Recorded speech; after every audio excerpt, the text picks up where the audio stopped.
Good afternoon, ladies and gentlemen.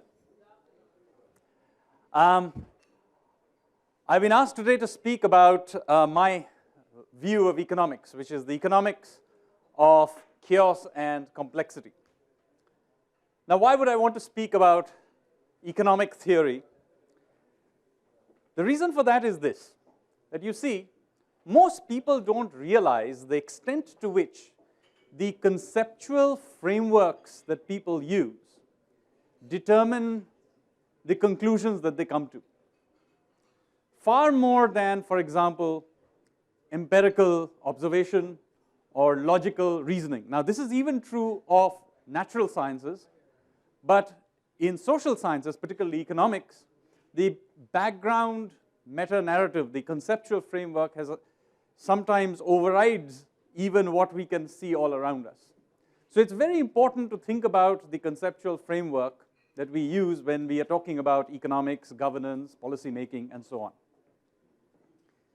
Now, one of the very important conceptual frameworks that underlies a lot of socialist planning, but also a lot of neoclassical economics, Keynesian economics, monetarist economics, is the idea that the economy is some sort of gigantic machine. Now, this is the reason that this sort of Newtonian mechanics and hydraulics view of economics pervades a lot of the language that we use in economics. So this is why you have terms like equilibrium, liquidity, you hear about fiscal and monetary levers. So underlying all of this is some sort of a thought that the economy is some sort of a Victorian steam engine running along fixed rails, and that much of economic policy making is making a decision about how much coal to shovel into the engine when it slows down, or how hard to pull the brake when it speeds up too much. This is the reason that when we talk about economic and policy problem solving, we very often talk about designing or planning some policy or a solution and then implementing it as meticulously as possible. So this is all derived from the way we think about designing and implementing a machine. But what if the economy is not a machine? What if it is an evolving ecosystem that is responding almost organically like a biological system to mutations, to shocks? It may be technological shocks, it may be geopolitical shocks, it may be domestic shocks, politics, and so on. What then is the way to think about economic policy making? In order to explain what on earth I'm talking about, let me give you an analogy that will hopefully make it a little clearer. Now, many of you have dogs, and you probably take that dog to the park and throw a frisbee, and the dog catches the frisbee. However, if you happen to be an economist, particularly if you happen to be an eminent economist, then what will you do? Very likely, you will go to the park and first measure the wind speed.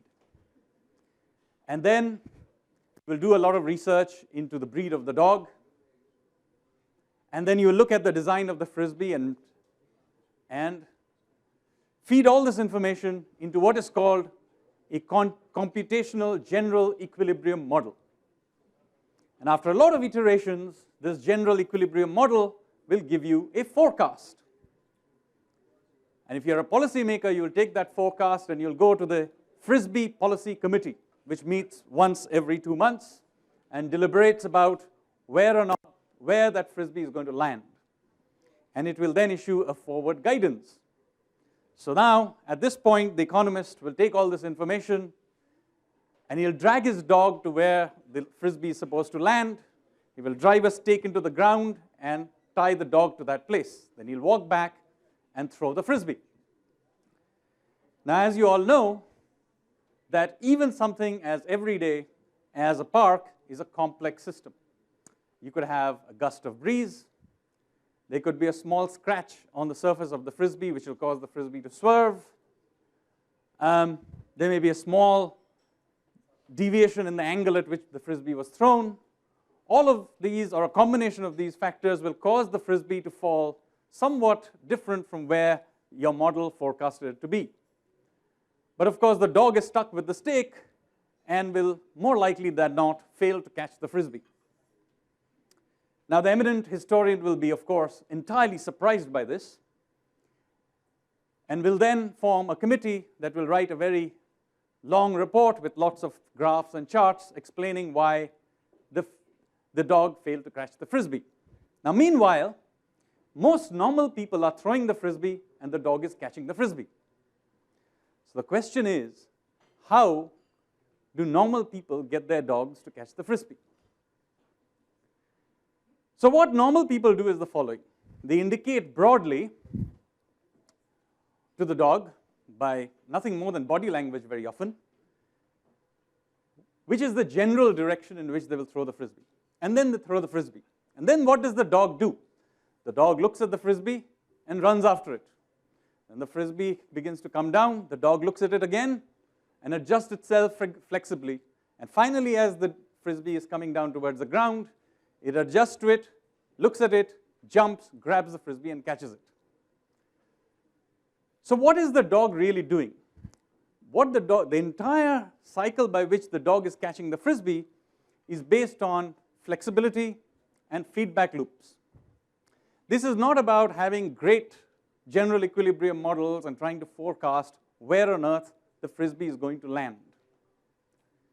Now, what does all of this have to do with policy making and governance? And before I get into applying all this to economics, let me take you to another field of governance and policy making, which I happen to have spent a lot of time thinking about, which is urban governance and design. Now, if you ask the average Indian and ask them for a well-designed city, it's very likely that they will jump up and say, Chandigarh. And then if you ask them a little later about what is the best planned or designed city in the world, many of you will then stand up and say, Singapore. So you'll get the impression that, Chandigarh is some sort of a national champion, and if it only trained harder and if you only worked a little harder on its design, it would end up as Singapore. But in fact, as I will show you, there are exactly opposite ways of approaching the urban design issue. So if we went back to the 1950s, it was very fashionable at that time to begin to think about new age cities. So there were countries like Brazil, which built Brasilia, and there was India, of course, which built a bunch of cities, the most expensive and well-known of which is Chandigarh. And we hired a gentleman called Le Corbusier, who incidentally used to call both buildings and cities as machines for living. And like all good machine designers, what did he do? What he did was he took what he considered to be a perfect city, a broad, straight roads, and designed certain buildings, and he gave us a master plan. And the idea was that, as with any other planning-based system, that if the plan was good and you meticulously implemented that plan, you would end up with a great city. Now, meanwhile, Singapore in 1965 became independent. When it became independent, it was a very poor city. It was full of slums. There were communal riots all the time. It had no natural resources at all. In fact, even today, it imports a significant amount of its water supply. So it had no economic prospects at all. In fact, its economic prospects were so bad that it was actually thrown out of the Malaysian Federation. So now, its Prime Minister, Lee Kuan Yew, looked at the situation. What did he do? He saw that he had very limited resources, one of which was these abandoned naval ports the British had left behind, and it had location. So he began to get Singapore to try and become a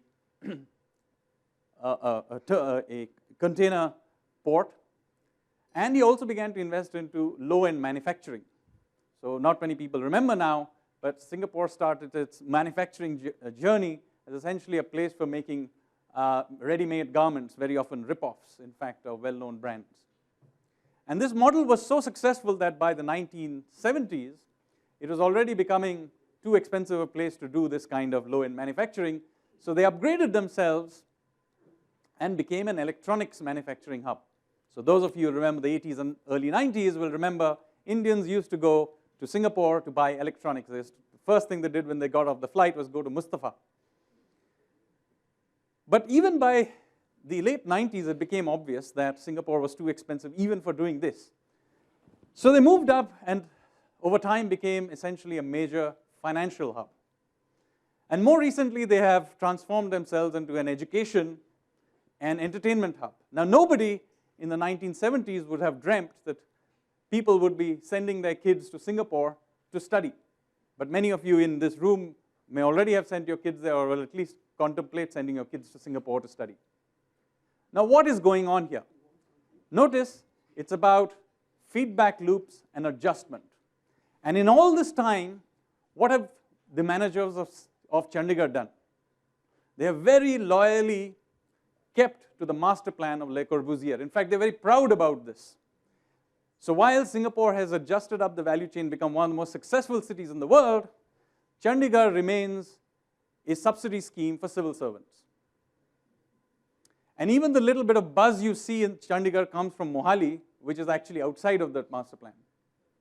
It has produced nothing of economic or cultural value at all. Even that Nek Chand's garden is actually started out as being technically illegal. It's built on forest land and was not a part of the plan. So now, how does this apply all this to economic governance and policy making? Now, I'll give you a couple of examples of how we have begun to use this kind of feedback loop and flexibility-based thinking to actually make policy today. Now, when the GST, as you know, was introduced, it's a very complicated thing. It's something that's likely to have all kinds of unintended consequences, very difficult to model it. Nevertheless, some degree of modeling was done. And there were many people who said that, when we implement it, we should really tie down all the little bits and pieces, and that we should not implement it in July 2017, but maybe a year later, perhaps, after all the bits and pieces have been put into place and we have thought it all through and modeled it all down to the last T. Instead, what was done? Instead, it was implemented in July 2017, knowing fully well that not all the systems had been put in place. Instead, what was done is that fast-moving groups were created who would take feedback and adjust. This was done deliberately because it was understood that no matter how great the modeling, you are going to not be able to tell the unintended consequences of all of this. Instead, you have groups of people who can fix it along the way, knowing fully well that in the first round it is not going to work smoothly. In fact, it has turned out, as it happens to be, that it's worked much more smoothly than the authorities had anticipated. We had anticipated much more complicated problems while implementing. So it is a feedback loop and adjustment based, fast-moving feedback loop and adjustment. Now, the same thing is being done when you're talking about cleaning up the NPA issue. The original thing was, well, the banking system didn't work, so we design and build another machine, something called a bad bank. Instead, what have we done? We've actually not created a new machine. We have decided to take the largest defaulters and make them go through the NCLT resolution process using oversight committees and so on and so forth. Now, when we talked about this right in the beginning, people say, oh, but the NCLT has not been tested. We are absolutely aware that it has never been tried out. But the way we intend to deal with this is not by meticulously making sure the NCLT is perfect in every way before we take cases through it. Far from it. This is about taking cases through it, feedback, and adjust. And in the process of feedback and adjust, basically the case laws will be created, precedents will be created, processes will be created. This is not a build it in the beginning machine that is then designed in the beginning and implemented later on. This is an ongoing process which is continuously happening because the system is evolving and we are adapting to it continuously. So this, my friends, is the economics of complexity and chaos. Because the meta-narrative, the meta-conceptual framework is not of the economy as a machine, but as an evolving ecosystem. Consequently, this is not about moving from one equilibrium to another, because there is no equilibrium in this. In fact, there is many of the sort of standard tools that are, or terms used by economists do not exist in this universe. There is no such thing as a natural interest rate. There is consequently no way that you can sort of target a certain natural interest rate. What you do is you continuously look at the data, have a feedback, and you adjust. What you're aiming for always is what you can do with the data that you have continuously arising out of the system, and you're adjusting for it. Now, as it happens to me, this is a particularly good time in history to be doing this. Because in the past, you had to rely on GDP data or surveys and other things that gave you data after a significant lag, sometimes after a lag of years. But we now live in a world where we have access to all kinds of data. We have real-time data from satellites. We have data from your electronic transactions.